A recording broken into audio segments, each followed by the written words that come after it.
Hello, welcome to Relatively Ordinary. This is Betsy. This is Karl. That was your best yet. Nice. Nice. How are you doing, babe? When is this gag gonna be done? I'm so ready for this gag to be When done. you get it down, and that was nearly there. So, how's it hanging? What's new? I feel like this is when Mr. Burns was trying to get Don Mattingly to shave his sideburns, and then he just shaved the sideburns and a big strip over his whole head, and still wasn't good enough for me. Oh, that's exactly what I was thinking about. Yeah. What episode of The Simpsons was that? It was the baseball episode, obviously. Oh, I thought you might know the number too. No, Super fan. No, I don't know the number, but everybody knows that episode. Everybody. Okay. Well, Everybody. We're sorry. I'm not part of everybody. All-time classic. I'll have to watch it sometime. I don't think I've seen that one. Sacrilege. Yeah. So, how's your week going? It's going okay. I'm like thinking about the fact that I'm supposed to take 2 plane trips in the next week and a half, and our air travel situation is in shambles. Yeah, it's pretty messed up. I mean, my flight home from my trip was very smooth, but smaller airports, I got really lucky. It did show quite early too. So that's my recommendation. And where are you leaving from? Portland or Boston? Yeah, I'm flying out of Portland. Oh, even when I left from Boston, I know that was a little over a week ago. It was manageable. Yeah, but that was before they put ice in. That's true.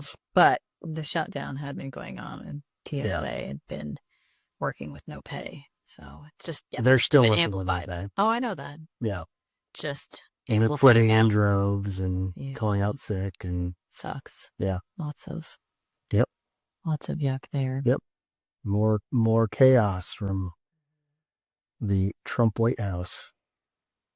Well, anything positive to share? It's MLB opening day today. Ooh, yep. Despite the fact there's snow on the ground here. Just a little bit left. Yep. Today was a decent day. Well, warm spring weather, but yeah, baseball season, and so it's fake spring right now. Yep. Spring is here. Some signs of spring and some signs of not spring. Yeah. But yeah, I know it's kind of. That's spring in Maine. Yeah. It's defeating, so I try not to think about it. I believe it's just winter and then all of a sudden summer. So yeah, pretty much what happens in my body. Weeks of mud season purgatory. Yeah, no, it's really just a continuation of winter. Yeah. If I can't wear short sleeves, it's winter. Yep. That's where we're at right now. Mm-hmm. Well, I got a little warm-up question for us. Okay. So if you could have a dinner party and you could invite 5 people, living or dead, no bounds, any 5 people, who would you invite? Oh my gosh. Okay, first of all, you're putting me on the spot because I can never remember the names of anyone. And I also have a really hard time making decisions like this. I mean, this could be the whole episode where him and Han debate over, oh my God, and dead, like living and dead. Oh my God. So, okay, Ruth Bader Ginsburg. Okay, good one. For sure. Good one. Let's see. I probably, oh my gosh. I would want probably the Obamas. Okay. I'll take both. Okay, cool. Yep. And then, let's see. I mean, I definitely want, I'd have to think like, I want a musician. I want someone who's got this like unique lived experience and talent that maybe they could, during the dinner play a little ditty. Like a ditty, huh? Like tinkle the keys or riff on the guitar. Yep. Yeah. So that in Kid Rock. No, hell no. But what? Why are you laughing? Keep picturing Kid Rock at the table. That would be atrocious. That would be the worst. I mean, dinner. he is supposedly like supposedly he's an extraordinarily talented musician, could play any instrument. Like, Yeah, sure, but Bob Marley. Boom. Okay, one more. yep. I'd have to invite you. Oh, wow. All Yeah. right. Okay. Yep. Yeah, you gotta be part of that. Yeah. Is that good? I don't know. That's Don't ask me the menu. that's I don't know the menu. yeah. Hopefully, I don't have to be in Well, charge of that. can I tell you what I was prepared for your answer to be? Yes, yes, yes. Okay, so first of all, definitely thought you would be like, oh, I can't remember anyone. Uh-huh. That was one. So we got that one right.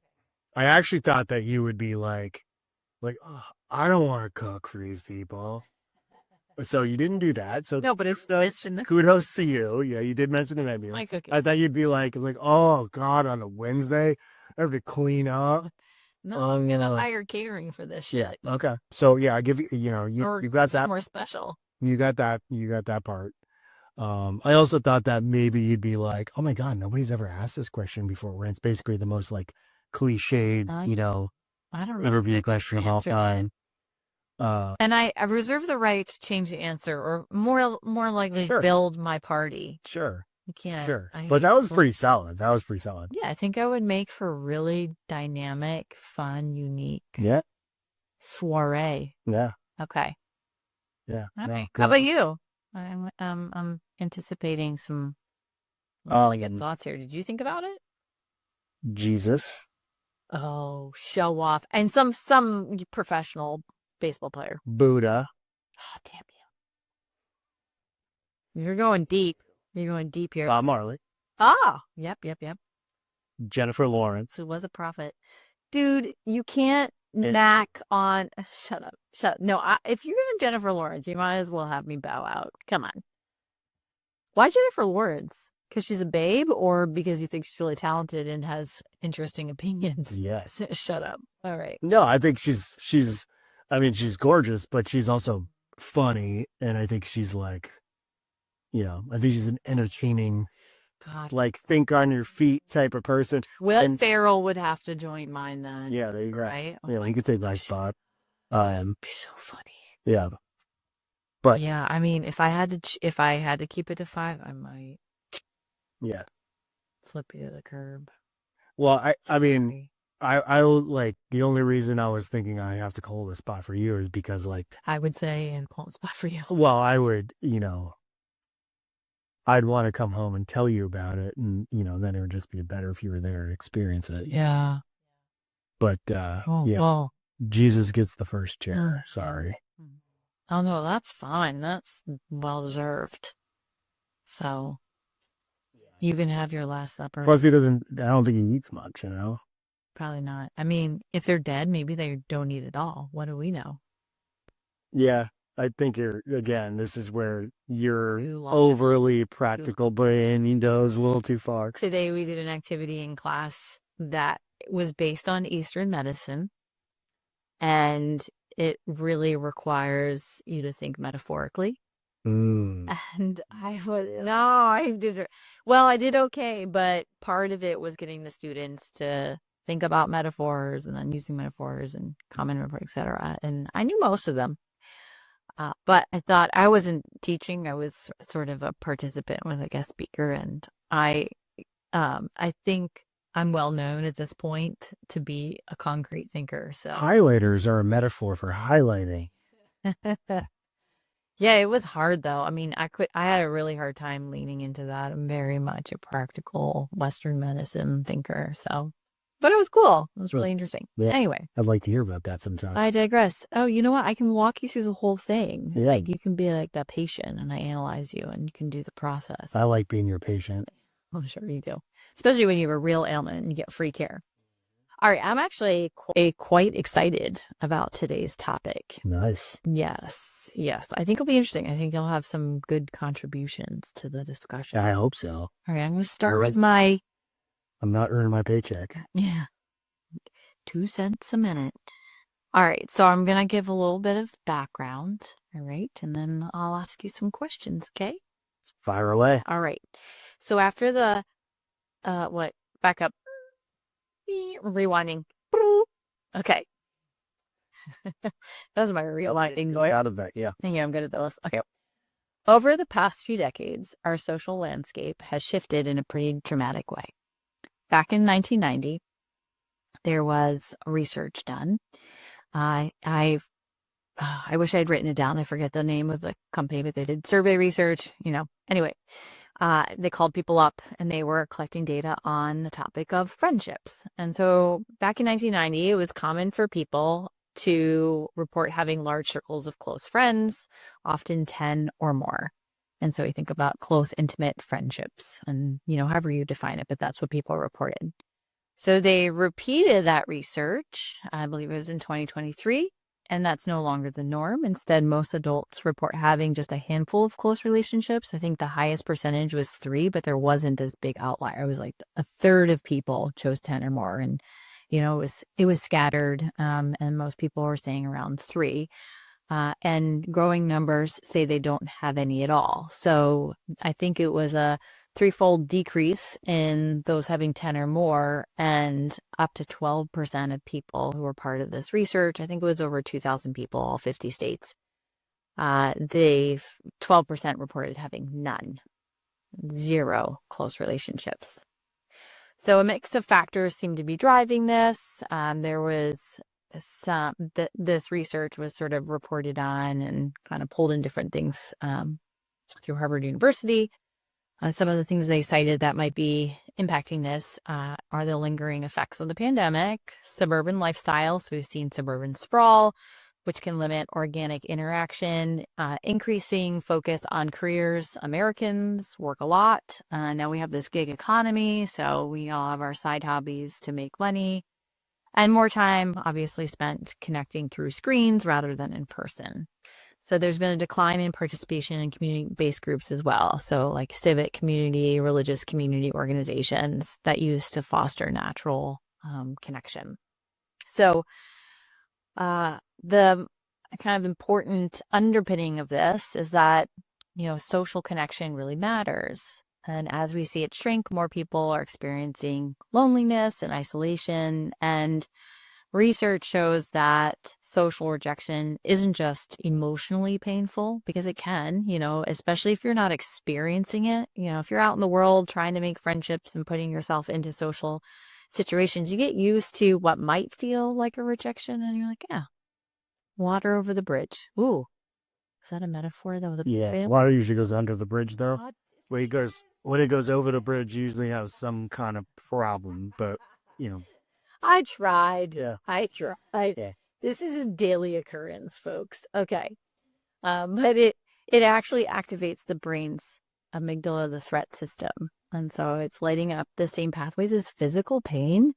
In other words, disconnection isn't just uncomfortable, it's biologically stressful. So you can see how it creates chronic stress and then further leading to isolation and blah, blah, blah.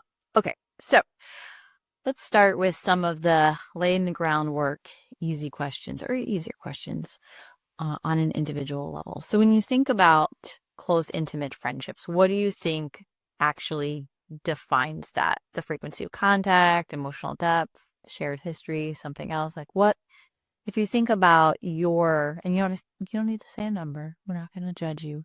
But what do you think makes a deep social connection or friendship for you? I think it's probably the range of emotions and topics you're willing to express with a person. I think that I have a lot of, and it's for other reasons. I've been thinking recently about what it really means to call someone a friend, and I was sort of using this example and talking with somebody about it was, the way an extrovert talks about a friend versus an introvert. An introvert would likely identify fewer people as friends than an extrovert, even if they have a similar number of people they're connected to. It's just a matter of how they relate to people. But I do think that there's a lot of people that I know through, baseball, hockey, golf, the town, work, whatever, that in the right circumstances I would be friends with, but I don't know them well enough, and I am more introverted, so I'm not necessarily just gonna be like, if someone asks me how you doing, I'm like, oh, I'm actually having a tough day, and all this, you do this sort of the cursory, like, oh yeah, I'm good, how are you, and you move on. So I think that, the really the people that you feel comfortable with kind of talking about a tougher topic or asking for advice or, you know, maybe opening up about, a tough family situation you're dealing with or a career dilemma or something like that, is kind of what would define that for me. Mm-hmm. Yeah. So, when you can be your natural self and Yes. be vulnerable. Yes. Yeah. Interestingly, because I got into the depths of the friendship survey results, and this is not going to come as a surprise. And we talked about in previous episodes that women are a little bit more emotionally vulnerable or connected through their friendships than men are. So there may be some nuances in how you look at that differently too. But I think I would have the same sort of definition as you had. So what gets in the way of developing deeper friendships for you? Is it the time and Time. you have available, fear of rejection, competing priorities, anything else you can think of? It's simply time. Time is time, and time and competing priorities are sort of two sides of the same coin. Um, you know, Fear of rejection is something I can definitely identify with from the past. That reached the age where I Yeah. do not give a shit. Like, it's one of the freeing things I think about middle age is it's like I get it. I've been around for a little while at this point. Like, there's some people, there's people that I don't hit it off with, and I'm like, wow, I'm kind of surprised. I figured we'd get along based on my first impression, but like, I know that there's just going to be some people out there that for whatever reason we're not gonna we're not gonna resonate, and it you know it doesn't bother me. So that I think when that's a much more important thing when you're growing up and defining yourself by the people you connect with and what they think of you. Yeah. I don't think it doesn't really matter as much today, although, I would say that, if you like you start working at a new place and Are you gonna fit in? yeah, like I think You're gonna do it. there's times when, I mean, I've been at my company now since last June, so about 9 months. And, I haven't, I've had good, positive interactions pretty much throughout all my time working with people, but still there's times when you go and you're meeting people for the first time and you don't know, sometimes you meet people and they're just like, hey, come on, let's go. Like they just kind of welcome you in and you just like naturally, fall in with them. And there's other people that you think you're going to get along with because they're similar to another person that, you've worked with in the past. And they're not like unfriendly or mean or anything, but you just don't like, Yeah. you're not like buddies the way you thought you might be. So there's definitely like a little bit of anxiety that comes with, Yeah. you know, a new social situation and am I going to be accepted? Mm-hmm. And I think that, actually, now that I think of it, there was one interaction I had in a recent in-person context at work where there was someone that, um, I had talked to on the phone before. I was meeting face to face for the first time, and I really kind of wanted to like make the connection because we have similar responsibilities, and I thought we would get along. And the person just sort of like was very not unfriendly, but just sort of like cold, like just it was like, oh, hi, nice to meet you, and then like turned their back and walked away. And and I tried again later, and it was similar. Mm-hmm. And if like 10 years ago, 20 years ago, I would have been like, wow, what's wrong with me or what's wrong with them or like they're an a-hole or whatever. Now I was like, huh, that's interesting, but I'm gonna I'm gonna persist Yeah. because it's not me.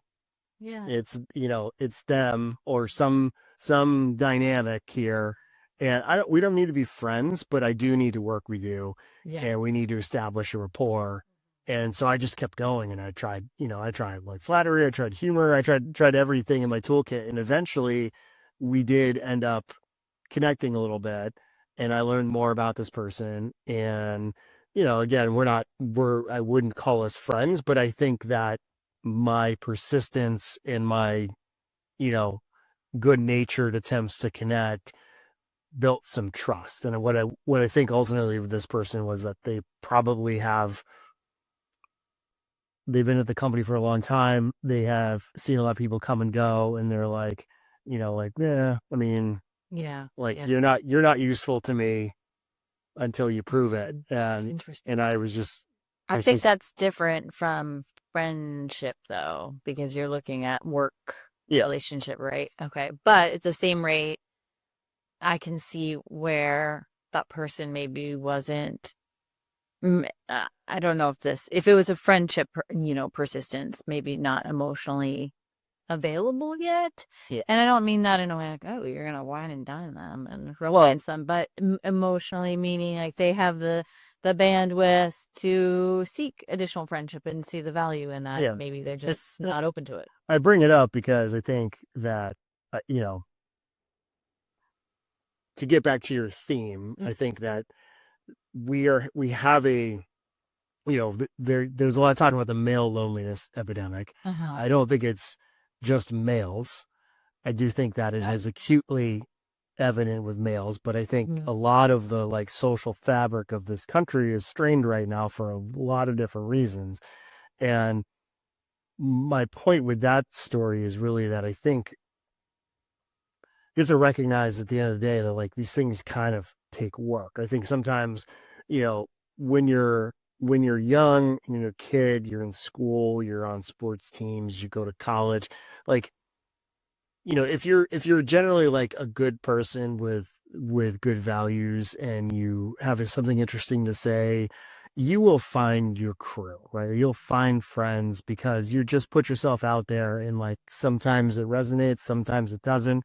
You go towards what resonates and you avoid what doesn't resonate and you organically sort of find friends and build relationships. It's a lot harder when you're an adult and you don't necessarily have those like spontaneous things. And frankly, like, you don't have the energy, right? Like, Yeah. Yeah. you know, half the time it's like, you're done working, you try to like get a little exercise, do something for yourself, put dinner on the table for your family, and look up and it's 9:30 and it's like, Yeah. I'm done. Like, Yeah. stick a fork in me. Yeah. You don't have the time to call up a Yeah. friend or, But go out and socialize. you can still build relationships if you are persistent and you recognize that like it's worth it. Yeah, yeah. We'll get there. We'll get there. We're building on this idea. I also get a sense that sometimes those deeper friendships are a slow burn, right? You start small and things just sort of evolve and paths keep crossing or opportunities exist, and then you are able to connect more and more and perhaps on a deeper level. So Yeah. Yeah, totally. I also think friendships change over time. So you are, yeah, this has always been something I've, admired, I guess you could say about you, and that you have, I don't feel too flattered, and that you have a lot of friendships you've um, kind of maintained over the years. And like, yeah, it's probably been a while since you've connected with some of your buddies from uh, elementary, middle, high school, etc. But you've had friends from kindergarten and you can call them up. And if you're like, hey, let's go fishing, or if you're in town, you have that. I can't even remember elementary school, let alone friends. And, while even in high school, I had some close friendships. Like we've certainly gone different ways. My closest friends from an earlier time period are my college friends, and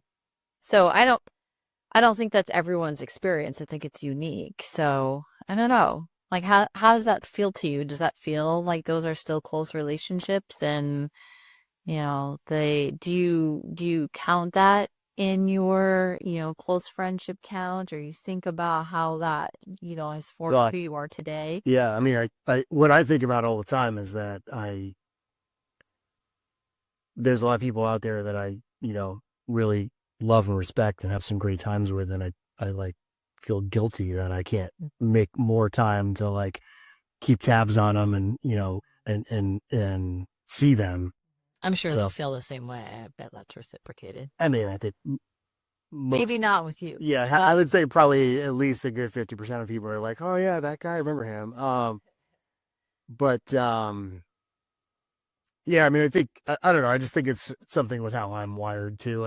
When I really, when I count someone as a friend, and they've shown, friendship to me and loyalty to me, like that is like a thing I hold dear. And there's not a lot of people that I ever felt that way about, that like something happened and I was just like, screw you, you're out of my life. Like or just like forgot about, usually it's, if I had that kind of bond with somebody, even for a short period of time, it's, something that I, carry forever. And I think one of the coolest things about that is, there have been times when traveling or like they just, I get a call out of the blue and someone's like, hey, I'm in your area, you want to hang out? And we hang out for like 3 hours and it's like the best time.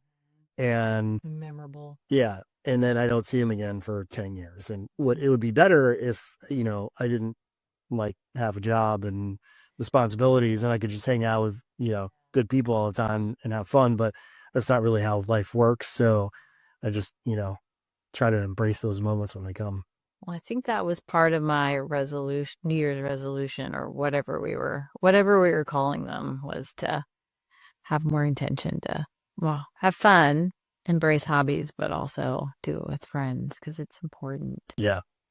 So, also, I know I've asked you this, but just for our audience to hear it, who would you call your best friend? Do you have a best friend? You Oh, obviously. we got Avi. Okay.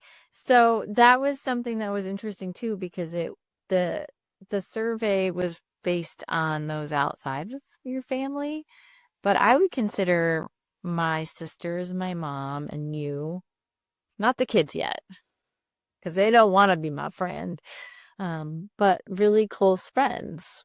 And that's important. Yeah. Some people don't have that, which is tough, but they probably have other relationships that are considered, comparably close if they're not married, they don't have a spouse or, or close partner or family relatives they're really close with. But I don't know. Do you think that's fair to say that family members can be your best friends too? Yeah. I mean, I think, you're sort of stretching. Like, even when I say that you're my best friend, it's like I say that because we spend a lot of time together. Like, I would like spending time with you if you were not my spouse and romantic partner. But it might Uh, be a little less. yeah, it would be less in obvious ways. And, but I do think that, when I really think about the definition of a friend, I think you have to sort of take out the people that you see every day because they're there in your family, Yeah, and forcibly. think about, more the social bonds you're making with other people's families and other communities through your friendships. So Yeah. like outside of that, like I don't know that I have, it's like specifically thinking about guys, right? Like Mhm. I don't know that I have like a best single guy friend, but what I have is like a bunch, a few people that I would kind of, I would be up for anything Mhm. with that person. Like if they're like, hey, I got a extra ticket to, go on a deep sea fishing trip or like go to Vegas or go do something. They don't even have to be a close friend to do it. Yeah, Well, the deep sea fishing may be odd, but so that would be like, that group is, fairly tight. And what I think is interesting is that because of how I've met these guys and the relationships I've built. Like they're not all the circles don't overlap a lot. A lot of times I'm the connective tissue between between this group. Well, like the use of anatomy, Yeah, the connective tissue. yeah, and well, I'm a software nerd, so I think more in terms of like, you know, edges and nodes and connected graphs, but same thing. You're just speaking my language, so I'd Yeah, understand. yeah. Yeah, yeah. Okay. So let's kind of shift to the community level. Do you think modern lifestyles have made it harder to form connections? And you think about local community and what, in specifically what ways? Um, yes and no. I'm going to play both sides of that one. I Please. think yes, because of the fact that we have an near infinite, like array of options to entertain ourselves, educate ourselves, be informed. So, if you think back to, just think back to pre-internet, and we're old enough to remember those days. Mhm. Like, the way you found out about something was, there was TV news, there was the newspaper, and there was word of mouth. And word of mouth, like, you had to talk to somebody. You had to pick up the telephone and talk to somebody, or you had to go somewhere, or they had to come to you. And that is such a different way of spreading information than like I blast it out on Facebook, or I'm, doom scrolling through my Instagram or whatever. And even just the access to news. It was like you had like, the channel 3, channel 8, channel 30 news where I grew up, and that was it. That was how you found out what was going on in the world, was one of those news channels. Yeah. And now you can pick your news however you like it. And so it it's made the social network, the like literal, flesh and blood social network, um less. I think it's still important, Mhm. but it's less like, you know, if you're not connected to the people around you, you are nobody. Yeah. You're disconnected from the world. You might as well not exist. Mhm. Whereas now, people sit in their underpants, like scrolling in on the Doom machine, and they're connected to the world, but they're not connected to what's going on around them. And I see it, frankly, in like the local town politics stuff, where it's just like people come in primed to think about people in certain ways, see the world in a certain way, because of what they read and what they consume in their media. They're not even paying attention. They've lost the ability to like look someone in the eye and listen to their words and make their own judgment, because they've already kind of come to their own conclusion based on, all of the stuff that's out there. So that part, I think it made it a lot harder for people to connect, because they don't have to. Yeah. Um,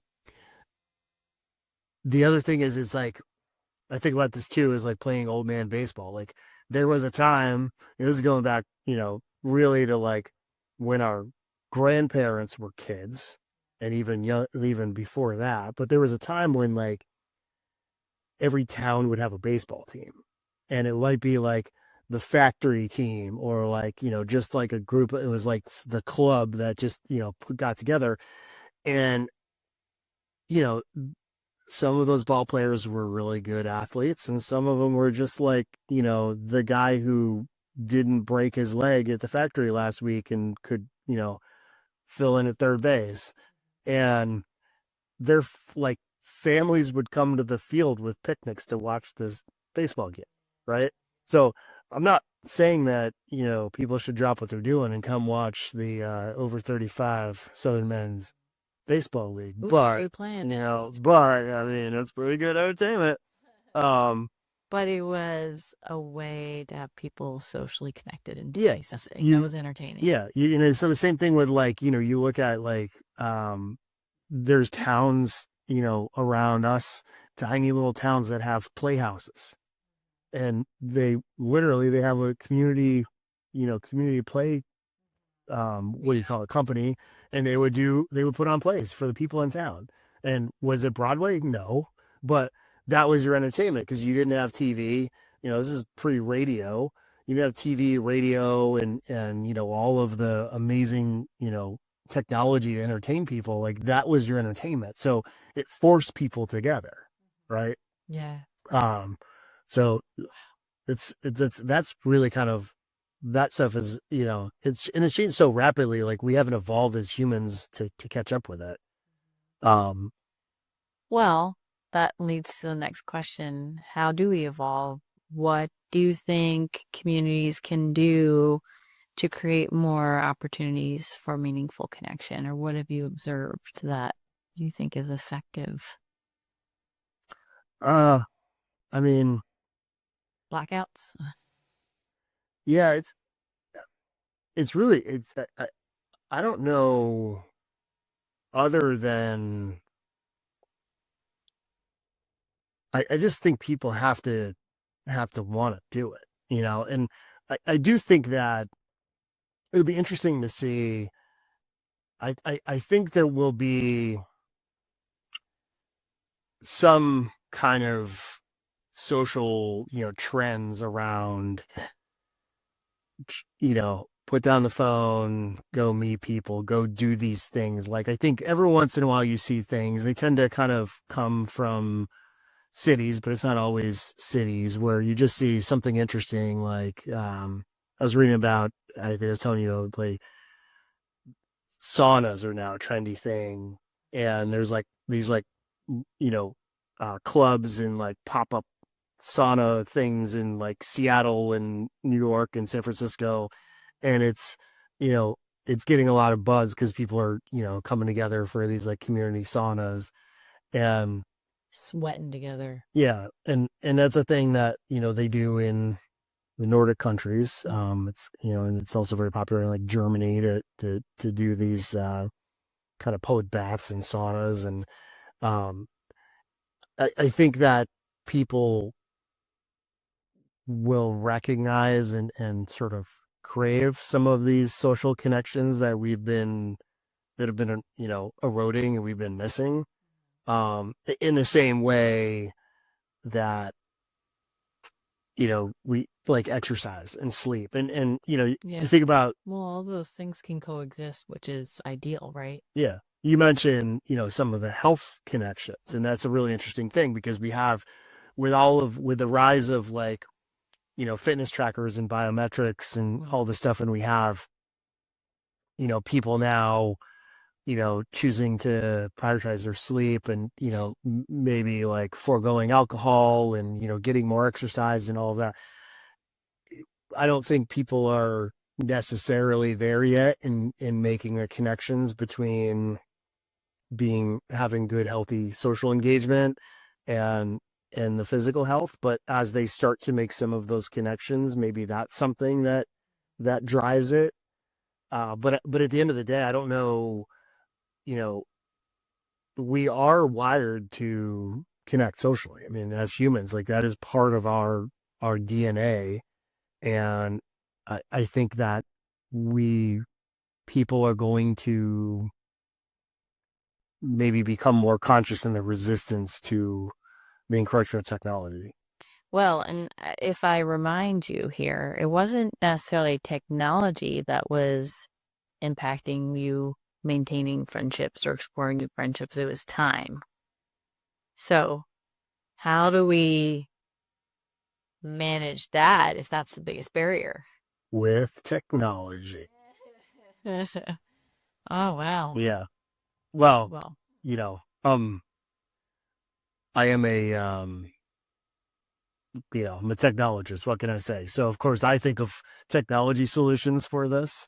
But it gets to the other side that I didn't finish of, there are the technology gives us the opportunity to connect with people in meaningful ways too. You think about the even just how you discover activities and discover things that are going on, And that's true. So here's the positive side. Yeah, and there's, you can find, I think, and it's been said, we've talked about this a little bit too with the politics stuff. It's like it's easier than ever to find your tribe. So if you have a particular sort of like set of hobbies and mindset and set of values, uh, it's it's easier for you to find other like-minded people. Mm-hmm. And I think it's a little bit of a detriment in some ways to social cohesion, because it's like, why would I bother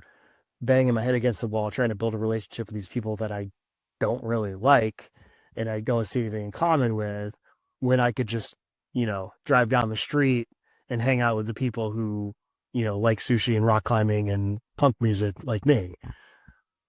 Which, by the way, is exactly the things you like. Yeah, no, I mean, I like sushi. I don't hate punk music, but it's not my favorite. And You'll rock climb occasionally. I I I have never rock climbed. I have done indoor rock climbing gyms, I consider that and similar.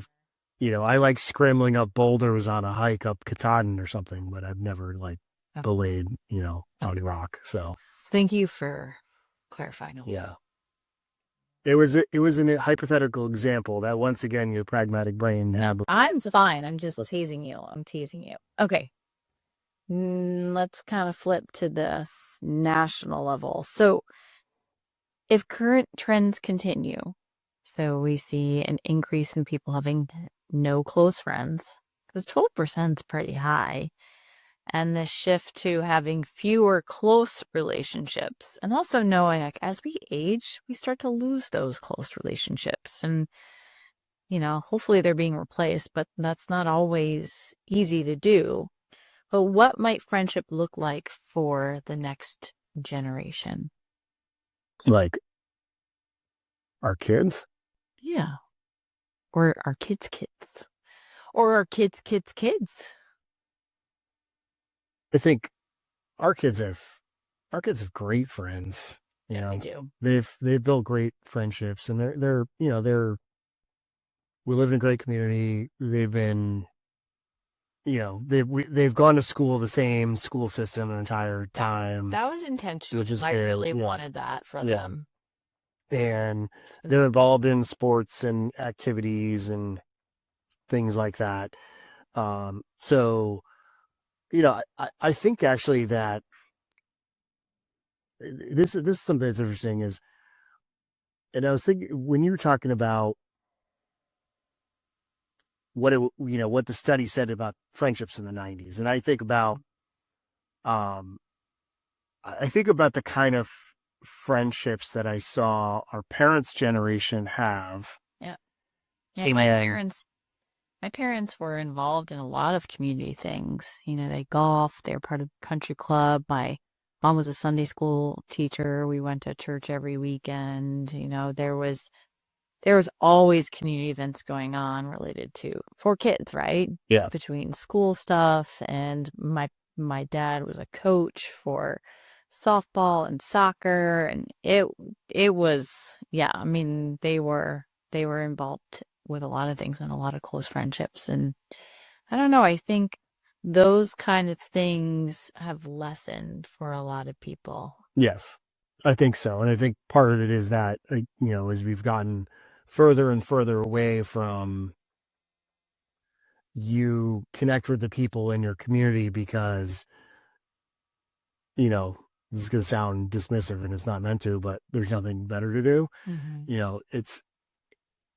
It's, I think, just the having so much choice and so many things going on, Yeah. so much access to things. The other thing is just like, you know, air travel, right? Like the ability to get in a plane, for like middle class people to get in a plane, fly somewhere and go visit another state or another country even, is That's changed dramatically. that's changed dramatically. So that, on the positive side, it's, created more fluidity and, more open-mindedness and exposure to different cultures and different ways of thinking. But I think it's also like, you know, again, it's like, if I have the means to do it, I'm gonna take my family to Florida for a nice vacation versus like hanging out here and going to the community center.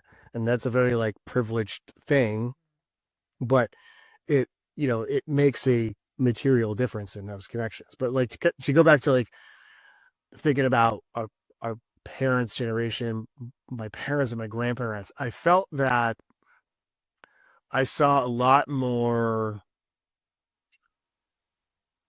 kind of social club type of connections, which are more, I think, more cursory. They're more conditional. They're less, sort of like deep, meaningful friendship. It doesn't mean you don't have like your deep, close friends out of that crew, but a lot of it is very much like, you're sort of playing a part on a stage in this larger, group and playing to a certain type of norm than you are sort of like truly being yourself and connecting in a very genuine way. So I do think to like think about with our kids, I see them really being very like genuine and open in their friendships and their connections, um th- compared to like us and an older generation. So I think that, they'll have maybe deeper, more meaningful, possibly fewer relationships. And this is just using our kids as an example, but it might be a generational trend. Yeah. And then the connectivity stuff too is really funny because there's like, you know, as soon as, like our son started playing video games where you could go online and connect with other people, he would talk about kids that were like his cousin's friends down in Pennsylvania, like he knew them. And then he would go see them and he would like hang out with them and they would know each other. Like, Yeah. because they've talked online. So I think that like the boundaries of I still think I'm sure there's still quite a bit of like, you know, this is my avatar and it's different than my personality, but I think there's actually much more like I think with our generation, I think especially when people first started to go online, it was like you'd go online, but you'd have like this thick personality, and I think that there's more sort of cohesion with like this is who I am in the real world and the virtual world. Probably. I wonder if that's because it's a little bit more authentic in appearance and maybe, you get this sense of a little bit more security because it's so ubiquitous. Yeah, Right. I think so. Okay. Yeah, I mean, well, it was like when we were first going online, our generation, like, and I was a little nerdier than others, I was a little earlier than others, but like, Oh, I was AOL there was, instant messaging like 94, 6. yeah, well, I was prodigying in 91, so tick What, that, what, yeah, well, but play. yeah, but yeah, I think that there was a little bit of a, I don't really want my friends to know I'm doing this, like, whereas now it's like if you're not online, what are you doing? Everybody's online, so How am I going to stalk you? yeah. Uh, so there's been this term coined, the friendship recession. So, how might this friendship recession, whether it's prolonged or not, we'll see, influence how our children develop, or not our children, I mean, any, like how children are developing social skills? Do you think it's impacting their social skills? And let me remind you, I had to teach our children how to actually hold the phone to their head. Well, first answer the phone call. Yeah, the phone is for talking too. Answer it and hold it to your head when you talk. But do you think that there is an impact on social skill development? Absolutely. Okay. Yeah, Done. Boom. for sure. No, I mean, just think about you can sit at home in your underwear and order DoorDash and never have to talk to a person. Like it's Yeah. it just even just like the small things of figuring out, how to navigate the world Yeah. the only way to do it is At a to just, kiosk. yeah, is to just do it. Yeah, like, and uh, don't get me wrong, like, some of that stuff is great. Like, when I was, the last time I flew, I went through a totally unmanned airport, like, cafe or checkout or whatever. And it was great. And, it was very convenient and easy for me. And, you know, okay, maybe you could make the argument that, like, that's someone's job or whatever, but, there's still, somebody is still doing the security, someone's still stocking the shelves, all of that stuff. And it was a very, like, grab and go. I had, like, 90 seconds, and it took 30 Mm-hmm. to get in Yeah. and out, Yeah. which was great. It's And scary how quickly you can spend money. yeah, yeah. That's a scared brain. Yeah, it's the little things. I think we are programmed to use eye contact and to be an active listener, but not all the time. I think those skills need to be cultivated. Manners, how to present your best self.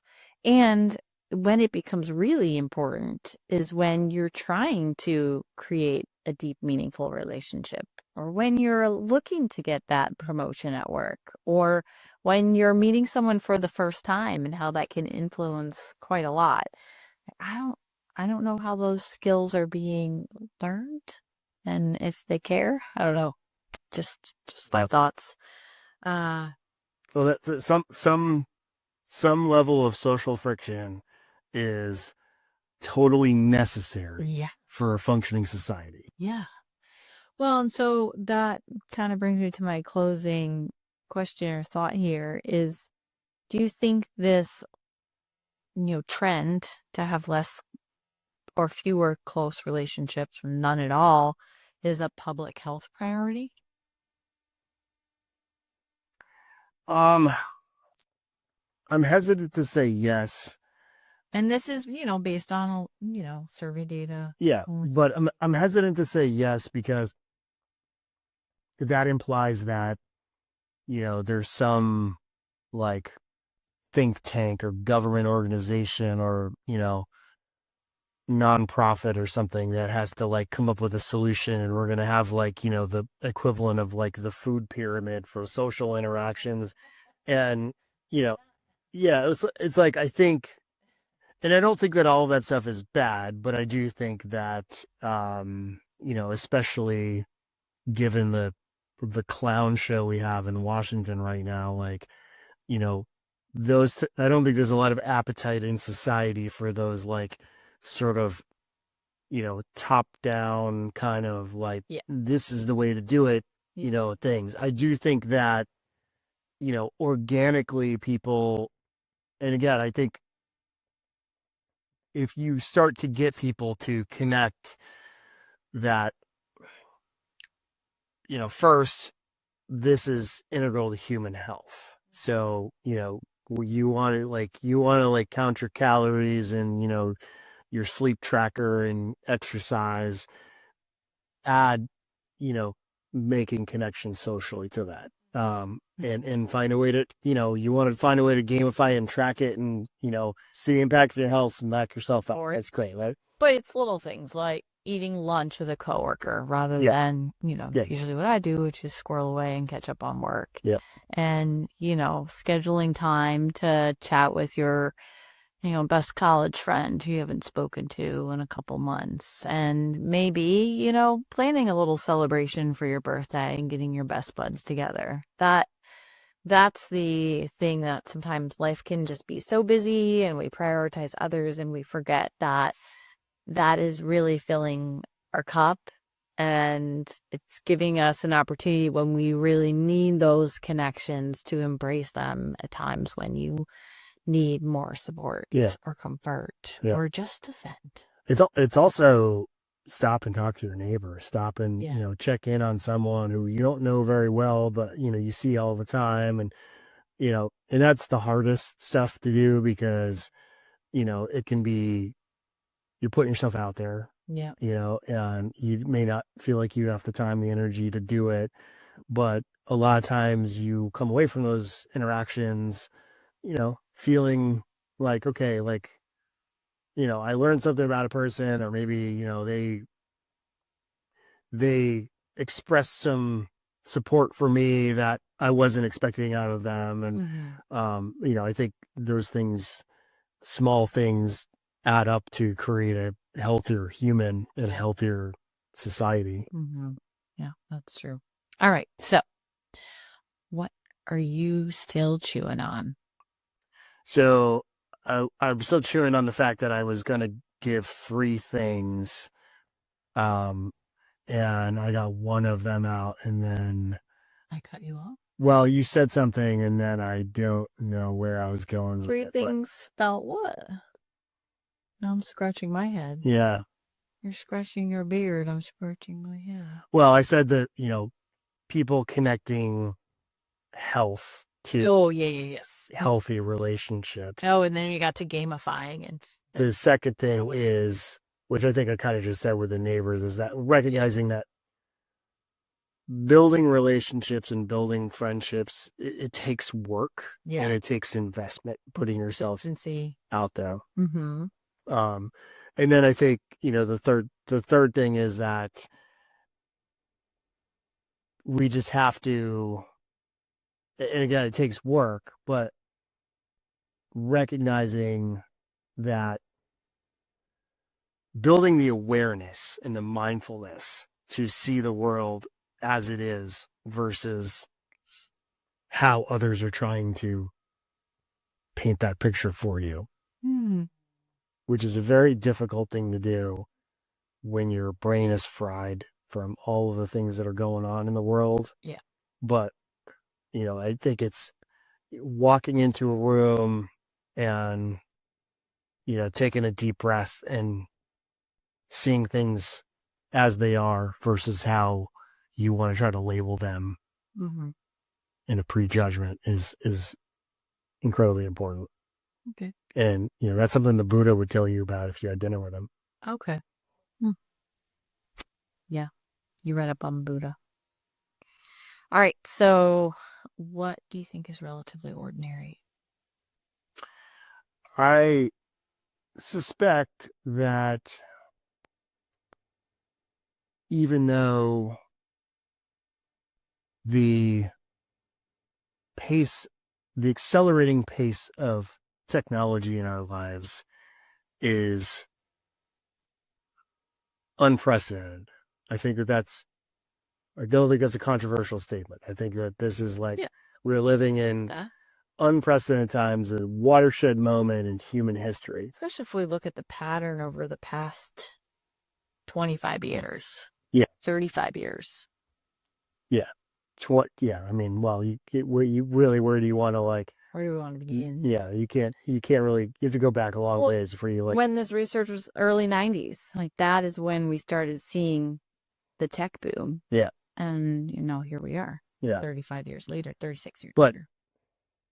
I also think that throughout human history, there's always been, you know, somebody talking about the sky's falling and we're all going to hell in a handbasket, and Now it's your turn. the social fabric is dissolving, and, we're screwed.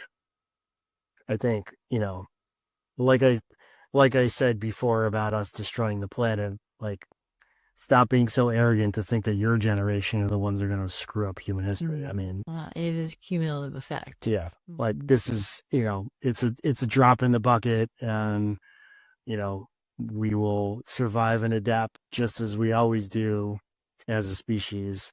So I think that, and I think that one of the adaptations that I think will come from, like, the younger generation is, I think they'll build strong relationships, and I think they'll learn how to, you know, build some level of. But do you think that there is an impact on social skill development? Absolutely. Okay. Yeah. Done. Boom. For sure. No, I mean, just think about the, you can sit at home in your underwear and order DoorDash and never have to talk to a person. Like, it's Yeah. it just, even just like the small things of figuring out, how to navigate the world. Yeah. The only way to do it is Got a to just, kiosk. yeah, is to just do it. Yeah, like, and don't get me wrong, like, some of that stuff is great. Like, I went to when I was the last time I flew, I went through a totally unmanned airport, like, cafe or checkout or whatever, Yeah. and it was great, and it was very convenient and easy for me, and you know okay, maybe you could make the argument that, like, that's someone's job or whatever, but there's still somebody is still doing the security, someone's still stocking the shelves, all of that stuff, and it was a very, like, grab and go. I had, like, 90 seconds, and it took 30 Mm-hmm. to get in Yeah. and out, Yeah. which was great. It's And scary how quickly you can spend money. yeah, yeah. That's the scary brain. Yeah, it's the little things. I think we are programmed to use eye contact and to be an active listener, but not all the time. I think those skills need to be cultivated. Manners, how to present your best self. And when it becomes really important is when you're trying to create a deep, meaningful relationship, or when you're looking to get that promotion at work, or when you're meeting someone for the first time and how that can influence quite a lot. I don't I don't know how those skills are being learned and if they care. I don't know. Just my Yeah. thoughts. Uh Well, some level of social friction is totally necessary yeah. for a functioning society. Yeah. Well, and so that kind of brings me to my closing question or thought here is, do you think this, trend to have less or fewer close relationships, or none at all, is a public health priority? Um, I'm hesitant to say yes.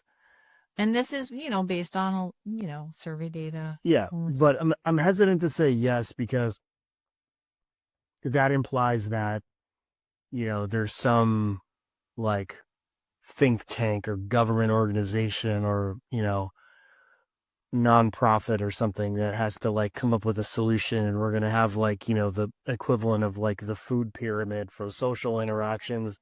And, you know, yeah, it's like, I think, and I don't think that all of that stuff is bad, but I do think that, especially given the clown show we have in Washington right now, like, you know, I don't think there's a lot of appetite in society for those, like, sort of, top down kind of, like, Yeah. this is the way to do it, things. I do think that, organically people, and again, I think if you start to get people to connect that, first, this is integral to human health. So, you want to, like, count your calories and, your sleep tracker and exercise, add, you know, making connections socially to that. And find a way to, you want to find a way to gamify it and track it and, see the impact of your health and knock yourself out. Or That's great, right? But it's little things like eating lunch with a coworker rather Yeah. than, Yes. usually what I do, which is squirrel away and catch up on work. Yeah. And, scheduling time to chat with your, best college friend who you haven't spoken to in a couple months. And maybe, planning a little celebration for your birthday and getting your best buds together. That's the thing that sometimes life can just be so busy and we prioritize others and we forget that that is really filling our cup, and it's giving us an opportunity when we really need those connections to embrace them at times when you need more support Yeah. or comfort Yeah. or just to vent. It's also stop and talk to your neighbor. Stop and, Yeah. check in on someone who you don't know very well, but, you see all the time. And that's the hardest stuff to do because, it can be, you're putting yourself out there, Yeah. And you may not feel like you have the time, the energy to do it, but a lot of times you come away from those interactions, feeling like, okay, like, I learned something about a person, or maybe, they expressed some support for me that I wasn't expecting out of them. And, I think those things, small things, add up to create a healthier human and healthier society. Yeah, that's true. All right. So, what are you still chewing on? So I'm still chewing on the fact that I was going to give 3 things. Um, and I got one of them out, and then I cut you off. well, you said something, and then I don't know where I was going with 3 it. things about what? Now I'm scratching my head. Yeah. You're scratching your beard. I'm scratching my head. Well, I said that, people connecting health to Oh, yeah, yes. healthy relationships. Oh, and then you got to gamifying and The second thing is, which I think I kind of just said with the neighbors, is that recognizing that building relationships and building friendships, it takes work, and it takes investment, putting yourself out there. And then I think, the third thing is that we just have to, and again, it takes work, but recognizing that building the awareness and the mindfulness to see the world as it is versus how others are trying to paint that picture for you, which is a very difficult thing to do when your brain is fried from all of the things that are going on in the world. Yeah. But, I think it's walking into a room and, taking a deep breath and seeing things as they are versus how you want to try to label them in a prejudgment is incredibly important. Okay. And, that's something the Buddha would tell you about if you had dinner with him. Okay. Yeah. You read up on Buddha. All right. So, what do you think is relatively ordinary? I suspect that even though the pace, the accelerating pace of technology in our lives is unprecedented, I don't think that's a controversial statement. I think that this is like, we're living in unprecedented times, a watershed moment in human history. Especially if we look at the pattern over the past 25 years. Yeah. 35 years. Yeah. I mean, well, you really, where do you want to where do we want to begin? Yeah, you can't really, you have to go back a long ways for you. When this research was early 90s, that is when we started seeing the tech boom. Yeah. And, here we are. Yeah. 35 years later, 36 years but later. I also think that throughout human history, there's always been, somebody talking about the sky's falling and we're all going to hell in a handbasket, and now it's your turn. The social fabric is dissolving, and we're screwed. I think, like I said before about us destroying the planet, stop being so arrogant to think that your generation are the ones that are going to screw up human history. I mean, it is cumulative effect. Yeah. This is, it's a drop in the bucket, and, we will survive and adapt just as we always do as a species. So I think that one of the adaptations that I think will come from the younger generation is, I think they'll build strong relationships, and I think they'll learn how to, build some level of social cohesion that works for them, and in response to all of this. And like always, the older generation's gonna be fretting oh, they won't be able to figure it out without us, and meanwhile they're doing it and we're becoming increasingly relevant. So, Yeah.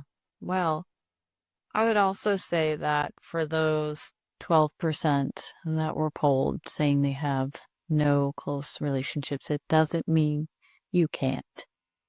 And I'm sure there's one or more people out there who would really love to have you as a close friend.